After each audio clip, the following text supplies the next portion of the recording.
Assalamualaikum warahmatullahi wabarakatuh. Bertemu lagi sahabat holistik sekalian. Alhamdulillah pada kesempatan kali ini kita masih bertemu dengan kajian-kajian membahas terkait dengan kasus-kasus holistik, terutama terkait dengan kasus kesehatan. Ya. Pada video sebelumnya kita membahas terkait dengan masalah menopause ya, terkait dengan masalah istri ya, dalam artian rumah tangga istri, dimana gimana sih kondisi udah masuk ke masa menopause tapi masih tetap ingin harmonis dengan suami dan suaminya. Pada kesempatan kali ini kita akan membahas yang masih ya hubungannya, terutama ini dari sisi pihak laki-lakinya. Nah ini terkait dengan gangguan atau mungkin ada kendala-kendala terkait dengan hubungan harmonis dalam rumah tangga, tapi ini dari sisi sang suami, sisi pria ya. Mungkin ada banyak-banyak keluhan-keluhan, baik itu masalah ED, masalah itu ereksi yang kurang, tidak tahan lama, yang itu emang dalam artian umum ya, umum dijumpai atau banyak dijumpai kasus-kasus di rumah tangga. Dalam artian ini juga harus segera diperbaiki agar sakinah mawadah dan warohmah tetap hadir dalam rumah tangga, karena ini memang menjadi suatu pemicu kalau semuanya ini tidak segera diperbaiki ya. Masih dengan Master Holistik kita Pak Puji Hartanto yang nantinya akan coba mengulik dan membahas terkait dengan masalah pria ya, mungkin yang umum terjadi bagi sebuah suami. Kalau ini gimana Pak? Dalam artian kaitannya dengan masalah gangguan kaitannya ya khusus ya reproduksi laki-laki ya. Kalau umumnya yang terjadi di masyarakat itu kan biasanya kan kurang tahan lama, terus tenaga kurang, ereksi kurang, dalam artian encer, dalam artian sampai akhirnya yang terkait juga kesuburan pria itu. Kalau secara holistik seperti apa ini untuk terkait dengan solusi seperti apa Pak Puji? Jadi begini, kalau laki-laki kita lihat dulu organ reproduksi laki-laki dengan perempuan berbeda.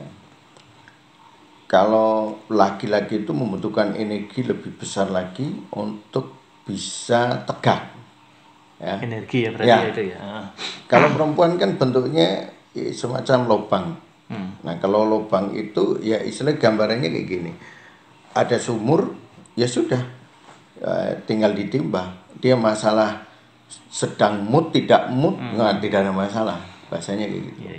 Kalau saya dulu di peternakan yang dijaga adalah ayam jantan. Jangan sampai nggak mood. Kalau nggak mood nggak bisa ngawini. Kalau betinanya mau mood nggak mood masih bisa dikerjain, itu bahasanya kayak gitu. Nah ini harus dibedakan dulu, dipahami secara karakter dasar ya, karakter dasar. Makanya laki-laki ya, makanya di dalam hadis itu ketika laki-laki menginginkan di atas kendaraan, maka misalnya udah berjalan zaman dulu kan pakai onta, laki-lakinya pengen ya sudah harus segera dilayani. Ketika istri lagi masak di dapur, suami menginginkan matikan kompor, layani segera. Kenapa? Sekali moodnya, dia lagi mood, dilayani, dia bisa maksimal. Ketika kemudian moodnya hilang, kemudian dia fokusnya sudah pindah. Laki-laki itu fokusnya sudah pindah, ininya nggak bisa maksimal. Kenapa? Dia harus membagi energinya kepada pikiran yang sedang dipikirkan, kemudian ke bawah. Itu tidak bisa maksimal. Ketika dia lagi fokus di sini, segera. Makanya kan nggak ada hadisnya tentang perempuan ketika menginginkan suami langsung, itu tidak ada. Itu, ya kan? Ya. Adanya itu karena apa? Perbedaan tadi harus dipahami, bukan kemudian tidak adil, bukan. Allah itu menempatkan sesuai dengan menciptakan Allah yang paling paham. Nah, berarti dalam masalah organ reproduksi untuk kemudian membesarkan saja itu butuh apa? Dorongan energi yang besar. Semakin energi dorongannya besar, maka semakin lebar dan panjang. Dan darah yang masuk semakin banyak. Jadi tekanan penuh makin ini. Nah, tekanan penuh diperlukan daya dorong kuat, energi itu. Nah, ketika darah itu ketika energi itu lemah, ya, maka tidak bisa besar, mesti lembek dan tidak bisa maksimal. Kalau nggak lembek ya besar tapi bisa nggak maksimal. Kekerasannya juga tidak maksimal. Jadi kekerasan besar dan keras itu, kekerasan besar dan panjang itu kaitannya satu energi yang dominan. Oh, energi. Energi berarti sifatnya panas, membangkitkan energi. Itu yang pertama. Kemudian yang kedua, kaitannya dengan kualitas sperma, kualitas bentuk ya. Kalau bentuk itu dinutrisi. Tapi kalau kecepatan energi gerakannya, kegesitannya itu energi. Tapi kalau bentuknya normal atau tidak dinutrisi. Jadi kalau bentuknya ini lemah terus bentuknya pecah-pecah, berarti dia energinya lemah, nutrisinya kurang. Berarti ketika kita makan dagingnya banyak, nutrisinya cukup, kemudian energi yang terbang kita olahragawan, itu on terus. Tegang, keras itu nggak usah pakai obat macam-macam. Dia sudah mencukupi. Nah, suplemen itu yang masuk kepada pria disesuaikan dengan kondisinya. Itu. Nah, ketika yang terjadi nutrisi cukup, energi cukup, tapi ada kelembapan yang menghambat sirkulasi darah dan energi. Itu biasanya cukup dipijat, dioles, dipijat-pijat sekitar selangkangan supaya energinya jalan, atau dipijat-pijat daerah ginjal energinya naik, terus sumbatan-sumbatan dihilangkan, selesai dia bisa on. Nah, ini biasanya penggunaannya kayak Purwaceng ya. Terus yang sumbatan-sumbatan yang energi kotor itu ya, terus pasak bumi, tribulus ya. Ini semacam ini. Tapi kalau energi bukan ini. Berarti ini kalau energi kayak ginseng, terus Sanrego kalau di Indonesia, terus kalau di luar negeri ada Yin Yang Ho. Terus ada Mujamuju, Makjun, Putisi, bukan biji jali, biji Tali Putri. Nah, itu energi. Lebih ke energi ya. Ini kadang pembuat produk itu tidak mengerti ini klasifikasinya yang mana. Nah, itu kan? Nah, udah kayak gitu berarti di energi. Nah, saya membuat ini isinya materi dan energi, terutama energinya yang dominan, tapi materinya ada. Materi itu nutrisinya ada. Nah, jadi dia di tengah kayak kopi wedok tadi, di tengah. Maka bagi orang yang kondisinya dia kurang energi dan kurang materi, itu sangat cocok dengan ini. Maka dia akan membentuk tekstur badannya yang tadinya lembek jadi lebih bentuk, apalagi dia habis minum ini olahraga, bentuk, terus libidonya juga naik. Tapi bagi orang yang lemah sekali di energinya tanpa butuh materi, karena materinya sudah cukup, ini mungkin tidak mengangkat. Tapi hampir semuanya yang minum kopi maco ini, yang kalau ditanya tenaganya, kebugarannya, itu menit 1, 2, 3 itu sudah mulai merasakan enak, terus badannya jadi lebih bugar. Tapi kalau kaitannya dengan libido, tergantung. Tadi kayak perempuan tadi. Jadi tidak ada satu ini untuk semua, tidak bisa. Satu semua nggak bisa ya. Berarti emang spesifik ya, dalam artian sesuai dengan kayak misalnya energi ya. Kita ada power tank. Itu full energi. Kalau ini di tengah. Berarti energi dan materi. Tapi nanti kalau ada materi ada lagi. Itu kalau dia sumbatan ada lagi on 7 namanya. Sumbatan on 7.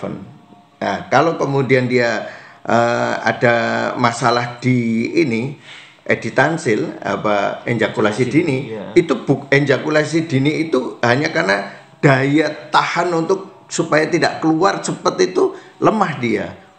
On masih, kenceng masih, cuma begitu masuk keluar. Nah, itu biasanya sifatnya asam, agak asam. Karena sifat agak asam itu membuat ciut, menciutkan. Iya, jadi otot-ototnya itu jadi kenceng, nyiut supaya dia tidak terlalu lebar, tidak terlalu lemah gitu. Nah, itu beda lagi.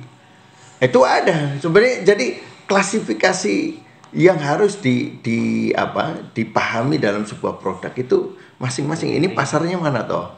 Itu supaya apa? Kita tidak mengklaim satu produk itu bisa untuk semua. Itu kayak kopi ini ya sasarannya dia untuk secara umum, masyarakat umum yang kondisi fisiknya, olahraganya masih cukup, minum ini nyaman dan libidonya akan terangkat. Dan bisa kadang ada yang juga kadar gulanya jadi turun, kemudian dia yang cepat lelah juga hilang dan sebagainya, itu menaikkan energi gitu. Nah, cuma kalau dia kurang kuat energinya, masuklah ke, kalau punya kita ada power tank, rekomendasi lain dan sebagainya. Itu gambarannya kayak gitu tentang masalah organ reproduksi ya. Termasuk kaitannya dengan kesuburan, ini juga bisa untuk kesuburan, ya, yang kopi itu juga bisa untuk kesuburan dengan catatan tadi ya, berarti yang dijelaskan. Mungkin karena yang di masyarakat umum ya, obat ini apa terkait dengan keperkasaan pria. Wah, apa semua itu? Satu Pasar bumi gitu kan. Berarti kan apalagi poroceng, ternyata masih ada itu klasifikasi ya. Berarti tinggal tubuhnya lagi butuhnya seperti apa, kondisinya seperti apa, apakah ada sumbatan, berarti ini berarti rekomendasi ini. Kalau energinya lemah berarti rekomendasi ini. Berarti kalau campuran ini berarti ini ya. Berarti kayak misalnya saya minum madu pasak bumi. Itu boro-boro naik, turun. Lutut sama pinggangnya lemes kayak nggak punya tenaga. Saya minum Purwaceng. Itu yang mahal sekalian, yang 1 kilonya 10 juta. 1 kilonya 10 juta loh ya. Nah, begitu minum, itu lemes nggak punya daya. Buat jalan, buat berdiri aja nggak punya daya, apalagi. Nah, tapi begitu saya minum yang kayak Sanrego, ini baru energinya naik. Ya. Jadi dari situlah saya paham. Jadi saya udah cobain semua. Ini campur ini udah mainan saya bertahun-tahun. Ini kalau ketemu ini jadinya gimana dan sebagainya, itu jadi masalah itu. Jadi mudah-mudahan paling tidak teman-teman yang mendengarkan ulasan ini bisa paham bahwa Allah menciptakan segala sesuatunya itu tidak sia-sia. Semuanya baik. Pertanyaannya baik untuk siapa, kapan digunakan, pada kasus seperti apa. Jadi Allah menciptakan sesuai dengan kondisinya masing-masing. Jadi memang ya, biasanya kan gini, kalau yang namanya dengan kaitannya dengan keperkasaan harganya mahal. Jadi jangan pengaruh yang mahal itu belum tentu cocok buat Anda. Betul. Ya. Kadang-kadang yang murah pun akhirnya menghasilkan efek yang luar biasa ketika itu pas ya antara produk dan kondisi ya. Jadi seperti itu ya. Jadi jangan terpengaruh dengan yang mahal-mahal itu pasti mantap, masih jos, belum tentu gitu ya. Jadi balik lagi ya, nanti lihat kondisi tubuh masing-masing. Jadi memang untuk kopi Maco ini disediakan untuk yang pada kondisi tengah-tengah ya. Berarti energi secara umum ya, energinya cukup, masih cukup, materinya juga masih cukup. Ketika ini pas ya, insya Allah nanti efeknya lebih manfaat lah dibandingkan dengan yang di luar itu ya. Dalam artian kalau memang kondisi di luar itu berarti rekomendasi ya produk yang lain ya.